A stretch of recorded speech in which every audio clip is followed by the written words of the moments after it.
Le jour de mes 30 ans, la pièce empestait un argent que je n'avais jamais eu. Mes parents souriaient trop fort, parlaient trop fort, jouaient trop bien la comédie. Et puis mon grand-père est entré.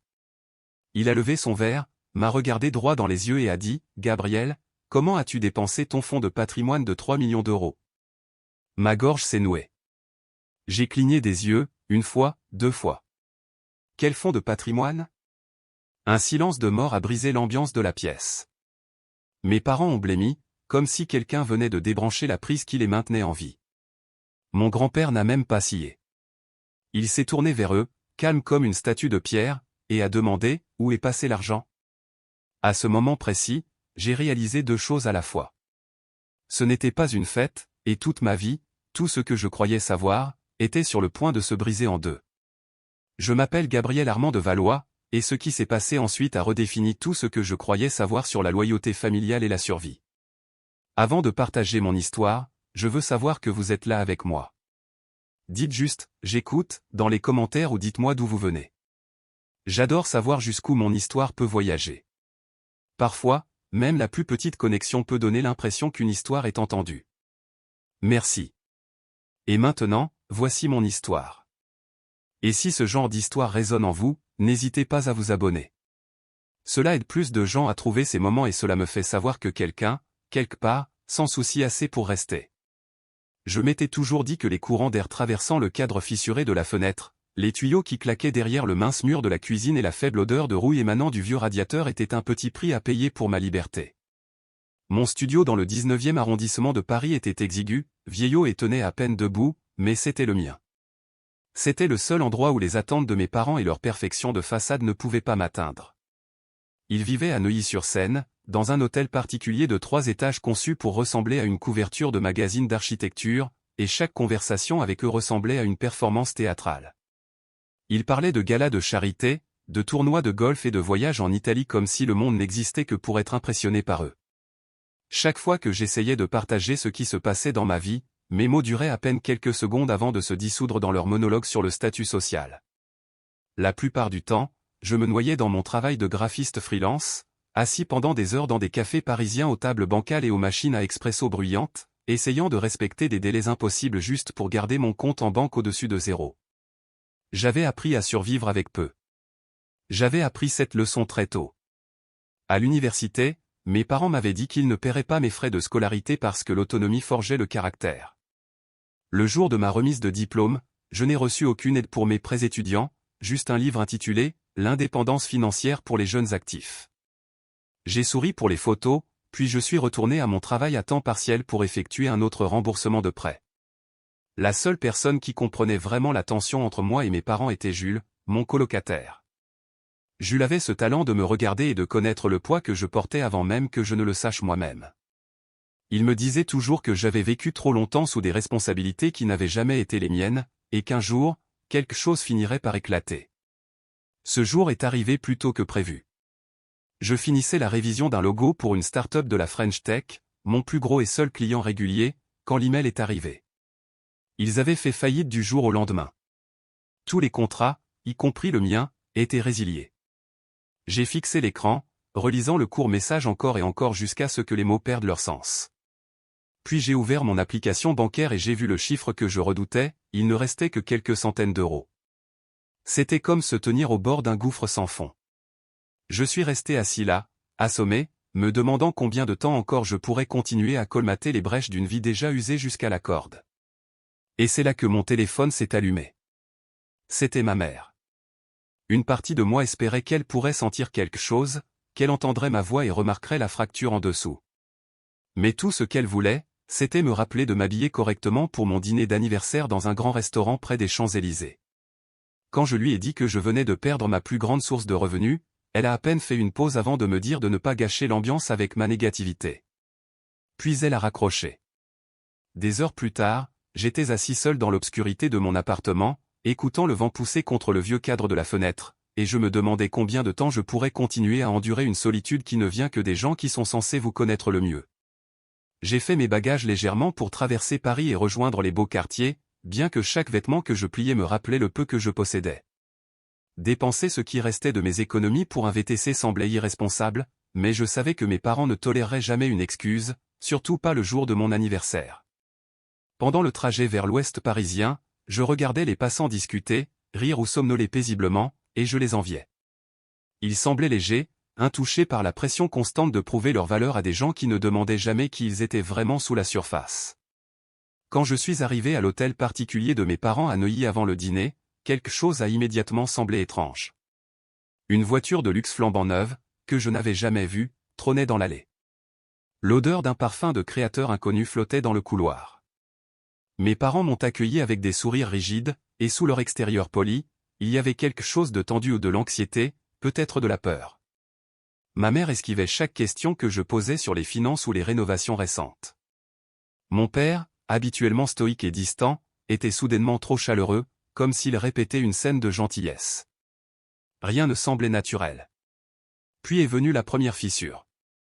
En passant devant la cuisine, j'ai entendu leur voix, basse mais tranchante. Ma mère chuchotait, on ne peut pas lui dire maintenant. Mon père a sifflé en retour, on n'a pas le choix. Il nous faut le bon moment, juste pas ce soir. Je me suis figé sur place, mais quand ils sont sortis et m'ont vu, leurs visages se sont illuminés avec ces mêmes sourires répétés comme si de rien n'était. Plus tard, Jules m'a appelé en visio pour prendre de mes nouvelles. J'ai dit que j'allais bien, mais il m'a regardé comme s'il pouvait voir l'orage se préparer derrière mes yeux. J'ai raccroché plus vite que je n'aurais dû, ne voulant pas qu'il voie la vérité. Le déjeuner avec mes parents n'a pas été meilleur. Ils ont passé presque tout le repas à se vanter de combien ils avaient dépensé pour moderniser la maison, comment ils avaient engagé une nouvelle équipe d'architectes d'intérieur, et comment ils avaient réservé des vacances de luxe en Italie. J'écoutais en silence, mon appétit diminuant à chaque mot. Puis est venu le moment qui s'est ancré dans mon esprit. J'ai doucement demandé s'ils pouvaient m'aider à couvrir une partie du loyer du mois prochain parce que je venais de perdre mon travail. Ils ont refusé instantanément, presque avec indignation, disant que je devais apprendre à gérer l'argent comme un adulte. Mais quand mon père a détourné le regard, j'ai capté quelque chose dans ses yeux. De la culpabilité, de la peur, ou quelque chose de plus sombre. Après le déjeuner, en débarrassant la table, j'ai remarqué un tiroir ouvert près du vaisselier. Un dossier avec mon nom imprimé sur l'étiquette se trouvait à l'intérieur. J'ai tendu la main instinctivement, mais avant que mes doigts ne le touchent, ma mère a surgi et a claqué le tiroir. Elle a forcé un sourire, changé de sujet et m'a guidé vers le salon comme si j'étais un enfant. C'est à ce moment-là que la vérité a commencé à s'installer en moi. Ma vie n'avait pas seulement été façonnée par leurs attentes. Elle avait été façonnée par des secrets qu'ils me cachaient depuis des années, peut-être des décennies. Et quels que soient ces secrets, ils m'attendaient ce soir au restaurant. J'ai quitté la maison et me suis dirigé vers le restaurant gastronomique pour mon dîner d'anniversaire avec une lourdeur dans la poitrine, le genre qui vous dit qu'une tempête arrive bien avant que les nuages n'apparaissent. Quand je suis entré dans l'établissement, la première chose qui m'a frappé a été la chaleur de la pièce malgré l'hiver parisien dehors. Une lumière dorée drapait la verrerie polie. Le piano flottait dans l'air comme s'il appartenait à un autre monde, et chaque table semblait rayonner du genre d'opulence que j'avais passé toute ma vie à regarder de loin. Pourtant, même au milieu de ma propre fête d'anniversaire, je me sentais comme un invité qui s'était égaré dans la mauvaise histoire. Mes parents étaient assis à une grande table ronde au centre, tous deux vêtus de tenues élégantes qui s'accordaient trop parfaitement avec la pièce. Il était clair qu'ils avaient demandé une table bien en vue. Tout chez eux disait « Regardez-nous. Regardez comme nous réussissons ». Quand ils m'ont vu, ils m'ont accueilli avec des sourires trop brillants et un enthousiasme poli. Mais rien dans leur voix ne laissait entendre qu'ils se souvenaient de notre conversation de la veille. Ils n'ont pas posé de questions sur mon travail ou le stress que je portais depuis des semaines. Au lieu de cela, ils m'ont demandé si j'avais vu la nouvelle carte des vins ou si les embouteillages sur le périphérique avaient été mauvais. Leurs mots effleuraient la surface de tout ce qui était réel, sans jamais s'y enfoncer. Les plats arrivaient les uns après les autres, chacun plus élaboré que le précédent, et j'entendais des compliments et des toasts sans conviction tourbillonner autour de moi. Pourtant, à l'intérieur, tout ce que je ressentais était un vide qui ne cessait de s'élargir. Mes parents gardaient une posture impeccable, leurs phrases polies, leur rire calculé. Je me demandais si quelqu'un d'autre dans le restaurant pouvait voir à travers eux, à travers nous. Je me demandais si quelqu'un d'autre sentait la tension vibrer sous la nappe. Puis l'air a changé. Un membre du personnel a ouvert la porte à l'avant de la salle à manger et la pièce a semblé se figer. La main de ma mère a tressailli si brusquement qu'elle a laissé tomber sa serviette. Mon père s'est levé à moitié de sa chaise comme s'il se préparait à un impact. Debout dans l'embrasure de la porte se trouvait mon grand-père, Augustin de Valois. Il ne se pressait pas. Il n'en avait jamais besoin. Il se déplaçait avec cette aisance qui venait de décennies passées à être l'homme le plus puissant de n'importe quelle pièce. Dès qu'il m'a rejoint, il m'a entouré de ses bras dans une étreinte chaude et ferme, le premier moment authentique de la soirée. J'ai demandé pourquoi il ne m'avait pas dit qu'il venait, et il a souri comme s'il appréciait le secret. Mais le changement chez mes parents était impossible à manquer. Ils échangeaient des regards pleins de panique, comme si sa présence menaçait quelque chose qu'ils essayaient désespérément de protéger. Ma mère tripotait ses cheveux. Les jointures de mon père blanchissaient autour de son verre d'eau. Il ressemblait à deux personnes prises en flagrant délit de mensonge avant même que quiconque ne les accuse. Puis est venu le moment qui a coupé ma vie en deux.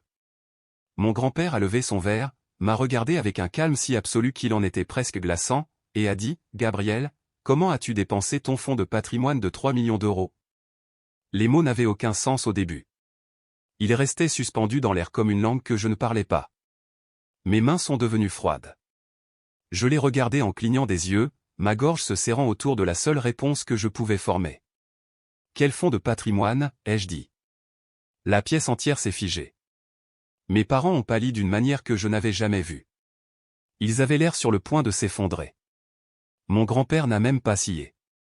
Il a posé son verre doucement, puis s'est tourné vers eux avec une voix qui portait plus de poids que les murs autour de nous. « S'il ne le sait pas, a-t-il dit, alors dites-moi, où est-il passé ?» Le silence s'est étiré jusqu'à ce que quelque chose en moi ait l'impression de se briser.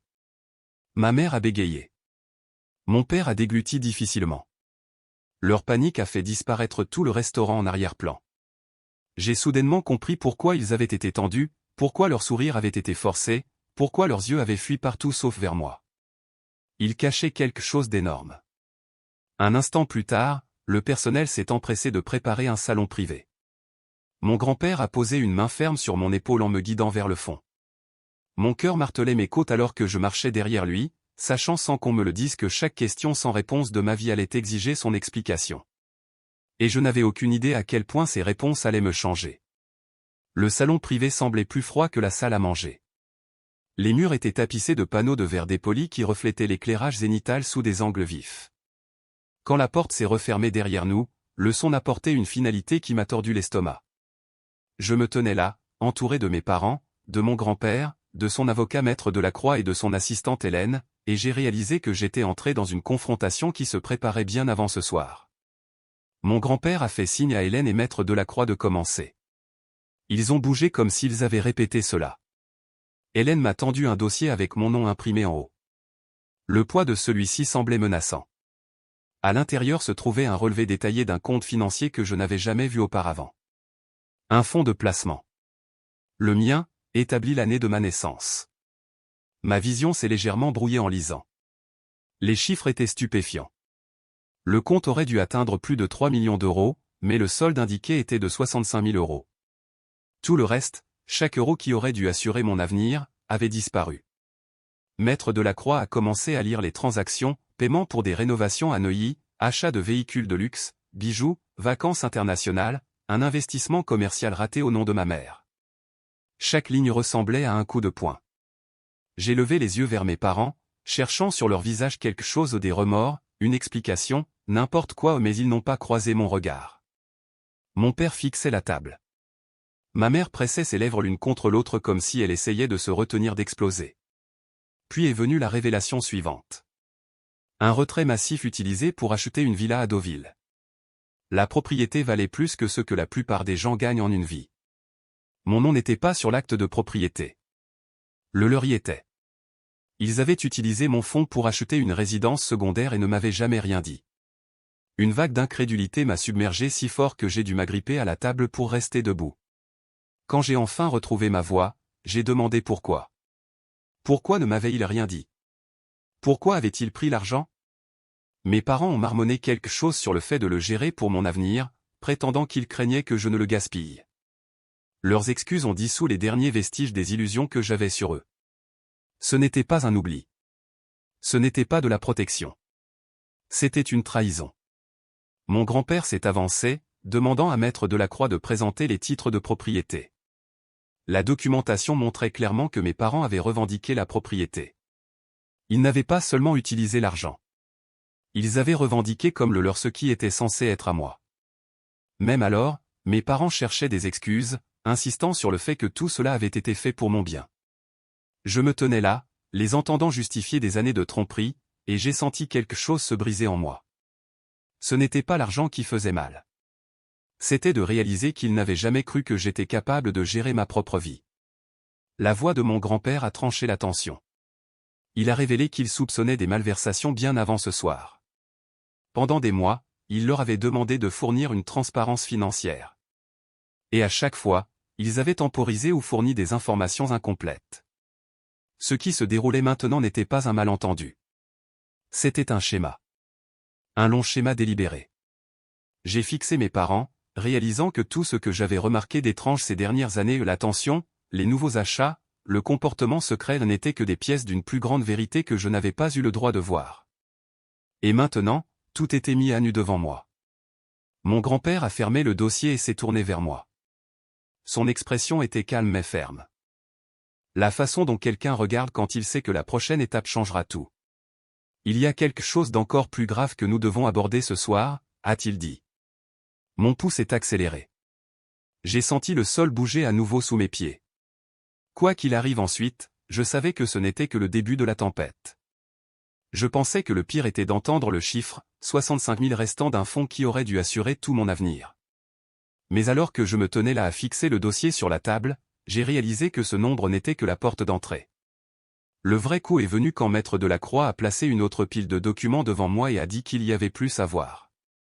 L'air dans la pièce s'est épaissi autour de moi, et mon rythme cardiaque est devenu si fort qu'il ressemblait à du métal frappant la pierre à l'intérieur de ma poitrine. Il m'a guidé à travers une série de relevés bancaires et de contrats de prêts liés à mon nom. Des lignes de crédit que je n'avais jamais demandées. Des hypothèques dont j'ignorais l'existence. Des prêts garantis adossés à des actifs que je ne savais même pas posséder. Ma gorge s'est serrée quand l'avocat a fait une pause sur un dossier et a dit que ce serait particulièrement douloureux. C'était l'acte de propriété d'une petite parcelle de vigne que mon grand-père m'avait offerte quand j'avais 13 ans. Je me souvenais clairement de ce jour, debout à côté de lui alors qu'il me disait que cette terre était quelque chose de solide sur quoi m'appuyer quand je grandirais, quelque chose que personne ne pourrait m'enlever. Pourtant, elle était là, juste devant moi, tamponnée et enregistrée comme garantie sur un prêt que mes parents avaient contracté il y a des années. Ils avaient joué avec quelque chose qui était censé m'ancrer. Tout en moi s'est tordu. Les souvenirs que j'avais chéris, les vacances, les vieilles conversations, les moments que je croyais authentiques ont vacillé sous le poids de ce que j'apprenais. J'ai senti quelque chose de tranchant et de froid s'installer derrière mes côtes. La trahison ne venait pas de l'argent. Elle venait de la facilité avec laquelle ils avaient réécrit le sens de tout ce que mon grand-père m'avait donné. Puis Hélène s'est avancée avec un autre dossier. Elle a expliqué qu'il y avait eu des transferts répétés du compte fiduciaire vers un compte offshore enregistré au nom de quelqu'un que ma mère connaissait. Une connaissance lointaine à peine liée à la famille, quelqu'un qui n'aurait dû avoir aucun accès à quoi que ce soit m'appartenant. L'implication était claire. Mes parents ne dépensaient pas seulement sans compter. Ils cachaient de l'argent. Je leur ai demandé directement. Mon père a baissé les yeux et n'a rien dit. Ma mère a joint ses mains si fort que ses jointures sont devenues blanches. Ils n'avaient pas besoin de répondre. Leur silence disait tout. Puis Maître Delacroix a de nouveau plongé la main dans sa mallette et en a sorti 2 billets d'avion. Imprimés en lettres grasses figuraient les mots « Buenos Aires » ainsi qu'une date de départ, dans 2 jours. Allez simple. Mon souffle s'est arrêté dans ma poitrine. Ils avaient prévu de quitter le pays, prévu de fuir tout ce qu'ils avaient fait et de me laisser avec les retombées. Je me suis tourné vers eux, choqué par la petitesse de ma voix quand j'ai demandé pourquoi. Ils ont commencé à pleurer en même temps, leurs mots sortant par fragments sur la protection de la réputation de la famille, la prévention du scandale, l'empêchement que tout ne devienne incontrôlable. Je les ai écoutés parler et j'ai senti les derniers liens qui nous unissaient se desserrer. Ils n'avaient pas pensé à moi. Ils n'avaient pas pensé aux dégâts qu'ils faisaient. Ils n'avaient pensé qu'à eux-mêmes. Mon grand-père est resté silencieux un long moment avant de dire finalement que ce n'était pas la première fois qu'ils avaient des problèmes financiers. Ils dépensaient trop depuis des années, vivant au-dessus de leurs moyens, se démenant pour combler les trous en utilisant tout ce qui était disponible, y compris moi. Ce n'était pas une erreur unique. C'était un mode de vie, Une vie qu'ils avaient choisie à mes dépens. J'ai regardé mes parents à ce moment-là et j'ai compris quelque chose de douloureux et d'indéniable. Je les avais perdus bien avant ce soir. Je ne le savais simplement pas. Mon grand-père s'est assis et a croisé les mains. Il m'a dit calmement que tout ce qui se trouvait dans la pièce pouvait être devant un tribunal dès le lendemain matin si c'était ma décision. Il ne me pousserait ni dans un sens ni dans l'autre, mais il voulait que je comprenne que quel que soit le choix que je ferais, il changerait la trajectoire de chaque vie dans cette famille. J'ai fixé les piles épaisses de papier devant moi. Mon nom sur des documents que je n'avais jamais signés. Mon avenir détourné à mon insu, et 2 personnes qui avaient fait passer leur confort avant tout le reste. Mes mains tremblaient légèrement en fermant le dossier. Pour la première fois de ma vie, je ne pensais pas à ce qu'il voulait. Je pensais à ce dont j'avais besoin. La pièce est devenue floue alors que je comprenais que la décision était désormais la mienne, et la mienne seule. Tout, à partir de ce moment, dépendrait du choix que je ferais ensuite. 3 jours se sont écoulés avant que je puisse dormir plus d'1 heure à la fois. Chaque fois que je fermais les yeux, je voyais des documents éparpillés sur la table du restaurant, des billets d'avion scintillant sous la lumière fluorescente et les visages de mes parents passant de la défense au désespoir. Quand la convocation est arrivée pour nous réunir au siège du groupe Valois à la Défense, j'ai senti quelque chose en moi se durcir. Ce n'était plus une conversation. C'était un règlement de compte. Le siège dominait Paris, tout en acier et en verre miroir. J'ai pris l'ascenseur jusqu'au dernier étage avec mon pouls battant dans mes oreilles. Quand les portes se sont ouvertes, j'ai vu mes parents déjà assis à la longue table de conférence. Ils semblaient différents, plus petits en quelque sorte. Les épaules de mon père étaient affaissées, les yeux de ma mère cernés de rouge. Ils ne m'ont pas salué. Ils m'ont à peine regardé. Mon grand-père était assis en bout de table, les mains croisées, le regard fixe. Il m'a demandé de m'asseoir, et je l'ai fait, sentant le poids de tout ce qui avait mené à cette pièce. Mes parents ont parlé en premier. Ils ont dit qu'ils étaient désolés. Ils ont dit qu'ils n'avaient pas voulu que tout cela arrive. Ils ont dit qu'ils rembourseraient l'argent par versement, qu'ils avaient seulement besoin de temps. Leur voix tremblait juste assez pour paraître sincère. Mais avant même que je puisse traiter leur plaidoyer, Maître Delacroix a placé de nouveaux documents sur la table. Des enregistrements de tentatives de déplacement d'actifs, des relevés qui ne correspondaient pas aux chronologies, qui contredisaient ce que mes parents venaient de prétendre. Leur histoire s'effondrait sous l'épreuve. Je leur ai dit que j'avais besoin de réfléchir. Je n'étais pas encore prêt à décider quoi que ce soit. C'est alors que la voix de mon père s'est aiguisée. Il a dit que si j'avais juste eu plus de succès, si j'avais montré plus d'ambition, il ne se serait pas senti obligé de piocher dans le fond, comme si mon manque de réussite les avait forcés à enfreindre la loi. Les mots ont frappé plus fort que n'importe quel chiffre sur n'importe quel relevé. C'était le genre d'accusation que seule une personne qui a cessé de vous voir comme un être humain pouvait faire. Mon grand-père s'est levé brusquement, ignorant leurs protestations. Il a annoncé que tous les actifs dérivés du fonds étaient replacés sous mon nom, avec effet immédiat. Les propriétés de Deauville et de Neuilly étaient déjà sous ordonnance judiciaire temporaire. La pièce est devenue complètement silencieuse. Ma mère a couvert son visage alors que des larmes coulaient sur ses joues. Mon père fixait mon grand-père avec une colère qui n'avait plus nulle part où aller. Puis Maître Delacroix a lu l'avis officiel. Les 2 maisons seraient saisies jusqu'à de nouvelles audiences. Les comptes bancaires gelés et toute activité financière surveillée. L'entendre dire à voix haute rendait tout réel d'une manière que les documents n'avaient pas faite. Mes parents étaient sur le point de perdre tout ce sur quoi ils avaient construit leur identité. Mon grand-père m'a regardé à nouveau. Il a demandé ce que je voulais faire ensuite. Que je choisisse de poursuivre une action en justice ou de m'éloigner, il a dit qu'il l'honorerait. Mais la décision devait venir de moi. J'ai fixé les 2 personnes qui m'avaient élevé, qui m'avaient façonné par le silence, la pression et les attentes. Des gens qui avaient fait de leur confort ma responsabilité, de leurs erreurs mon fardeau. Et j'ai réalisé que je ne craignais plus de les décevoir. Je n'avais plus besoin de leur approbation. Ce dont j'avais besoin, c'était de me protéger d'eux.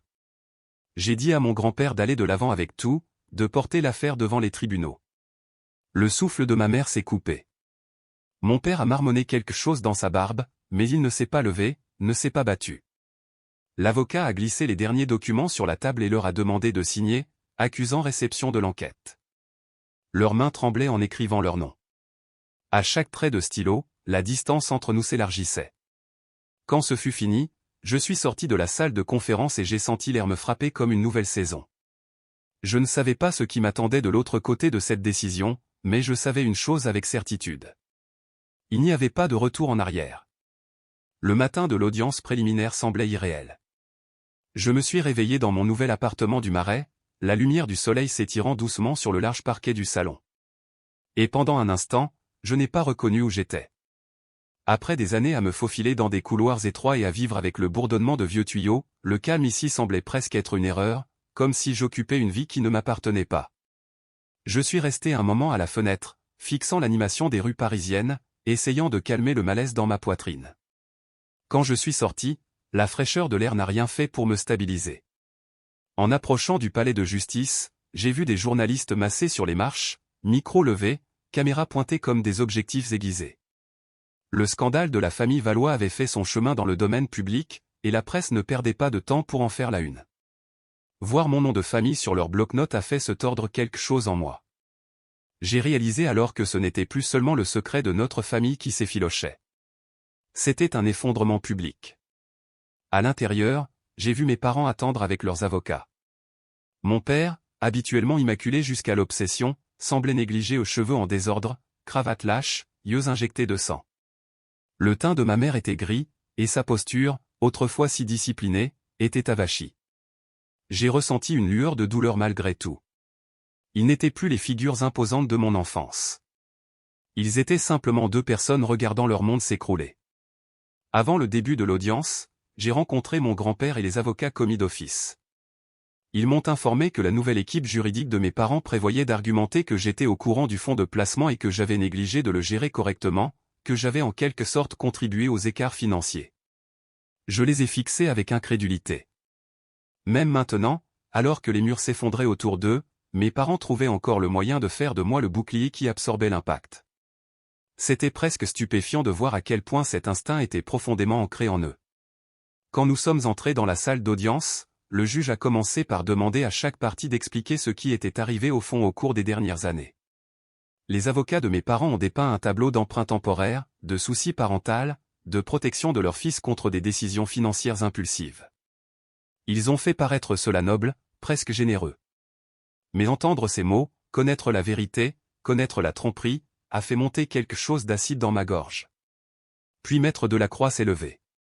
Sa voix était nette, inébranlable, alors qu'il plaçait de nouvelles preuves devant la cour, des enregistrements montrant des transferts du fonds vers un compte non divulgué au Panama, lié à une société écran non enregistrée sous le nom de l'un ou l'autre de mes parents. C'était une dissimulation délibérée et claire, pas une erreur, pas un mauvais jugement. Une fausse piste intentionnelle. Mon père s'est enfoncé dans sa chaise. Ma mère a pressé ses doigts sur son front comme pour essayer d'arrêter la pièce de tourner. Les regarder se briser devant des étrangers aurait dû me faire ressentir quelque chose de familier aux peurs, culpabilité, obligation, mais je me sentais étrangement engourdi.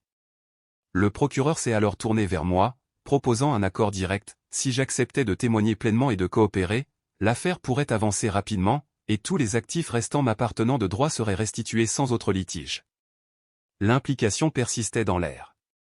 Ma coopération enverrait presque certainement mes parents en prison. Mon rythme cardiaque a palpité douloureusement. Je n'avais jamais imaginé être placé dans une position où choisir la justice signifiait livrer mes propres parents aux conséquences qu'ils avaient méritées. Mais les souvenirs ont afflué, les nuits tardives à me demander pourquoi rien ne semblait jamais stable, les années à gratter les fonds de tiroir seuls. Leur mépris déguisé en encouragement.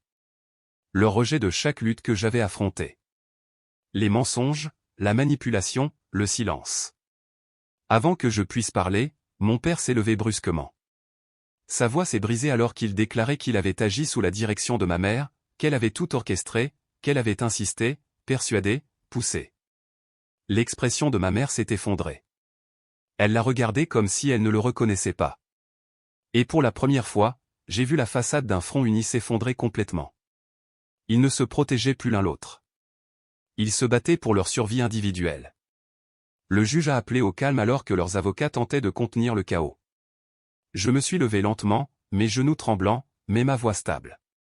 J'ai dit à la cour que je coopérerais pleinement. J'ai dit que je voulais que la vérité soit reconnue et que la loi suive son cours, peu importe où cela mènerait. Un calme s'est installé dans la salle, lourd mais résolu. À la fin de la séance, le juge a approuvé la saisie des biens en attendant le procès et a fait passer l'affaire à la phase suivante. Mes parents m'ont regardé comme si j'étais devenu un étranger, quelqu'un qu'ils ne pouvaient ni atteindre ni manipuler. Et pour la première fois de ma vie, je n'ai pas détourné le regard. Quand j'ai quitté le tribunal, je me sentais épuisé. Mais je me sentais aussi plus grand, comme si un poids invisible que je portais depuis l'enfance avait enfin relâché son emprise. Je suis retourné à mon appartement ce soir-là, m'attendant à ce que le soulagement me submerge. Mais au lieu de cela, un vide silencieux s'est installé à sa place. Le ciel au-dessus de Paris était couvert d'un mince voile de brume, et les lumières de la ville s'estompaient doucement à travers. Debout dans mon salon, je me sentais suspendu entre la perte et la libération. La justice avait fait son travail, mais la douleur de ce qui avait été brisé persistait dans ma poitrine. Dans les semaines qui ont suivi, l'affaire a progressé rapidement. Chaque actif lié au fonds de patrimoine a été gelé, puis récupéré. La maison de Neuilly, autrefois symbole de la fierté de mes parents, a été saisie. Leurs comptes ont été bloqués. Les enquêteurs ont découvert plus de prêts, plus d'écarts et plus de tentatives de cacher des dépenses. À chaque révélation, l'image se précisait. Ce n'était pas juste de la mauvaise gestion.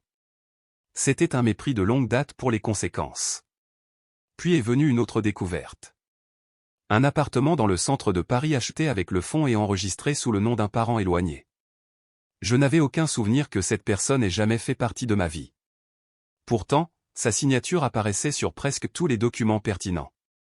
Quand le tribunal a décidé que la propriété m'appartenait, j'ai tenu l'acte dans mes mains et j'ai ressenti quelque chose d'inconnu. De l'incrédulité mêlée à de la tristesse. Chaque actif qui m'était rendu était la preuve d'une autre couche de tromperie. Avant l'audience finale, j'ai conduit jusqu'à Saint-Denis pour voir mes parents dans l'hôtel Bon Marché où ils séjournaient. La chambre sentait l'air vicié et la moquette humide. Mon père n'a pas levé les yeux quand je suis entré. Ma mère m'a regardé comme si elle espérait encore négocier quelque chose. Elle a demandé si je pouvais rétracter mon témoignage, bien qu'elle sache que le procès était déjà trop avancé. Quand je me suis levé pour partir, mon père a finalement parlé, non pas pour s'excuser, mais pour demander si je pouvais aider à couvrir leurs frais d'avocat. La demande a coupé plus profondément que tout ce qu'ils avaient fait. Même maintenant, au milieu de tout cela, ils me voyaient toujours comme une ressource, pas un fils. Je leur ai dit doucement que j'espérais qu'ils apprendraient ce dont ils avaient besoin de tout cela. Puis je me suis tourné et je suis parti sans regarder en arrière. La vie dans le Marais a lentement pris forme après cela. Mon travail de freelance a commencé à se développer grâce aux recommandations d'entreprises liées à mon grand-père. Pour la première fois, je n'avais pas l'impression de survivre, mais simplement de vivre. Je pouvais respirer sans attendre que quelque chose s'effondre sous moi. Un soir, mon grand-père m'a invité à dîner dans son bureau. La ville brillait derrière lui alors qu'il me disait qu'il avait établi un nouveau fonds. Cette fois, a-t-il dit, je serai le seul à y avoir accès, le seul gestionnaire, le seul décideur.